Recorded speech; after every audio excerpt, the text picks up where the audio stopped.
So you were one of the first people, or you were actually the one to tell Autumn's father that she was alive. I imagine that was an incredibly emotional moment. What was that like?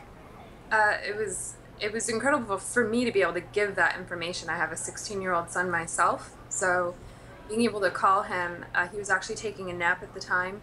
So I was just like, we have to wake him up. Please get him on the phone. So he was still a little sleepy when I told him that Autumn walked out and that she was safe. And he just sort of paused for a moment, took a moment, and then just went, "What?" I want to listen to Autumn's 911 call after she made it off that mountain. Take a listen. So tell me exactly what happened. I was riding from Kalispell, Montana to Bellingham, Washington, and about, well, I don't know where, but we crashed, and I was the only one that made it out. Okay. Made it out from the collision or survived? Yeah, the only one that survived. Okay. Are you injured at all? Yeah, I have a lot of burns on my hands, and I'm like kind of covered in bruises and scratches and stuff. Amazing how calm she is in that 911 call after what she just went through. How is Autumn doing now? I hear that she's doing well. I believe they're supposed to be coming home maybe later today. I've been in contact pretty regularly with a friend of the family.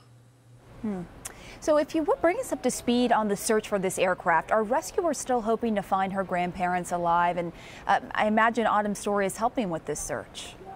It definitely is. Our cellular forensics and radar analysis team was able to give us a pretty good, tight location to start searching in. So our aircraft were in the area when she actually walked out.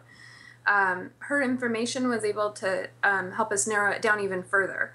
At that point, a fixed-wing aircraft, having a lot of them in the air at the same place at the same time, is not useful, and especially given the terrain.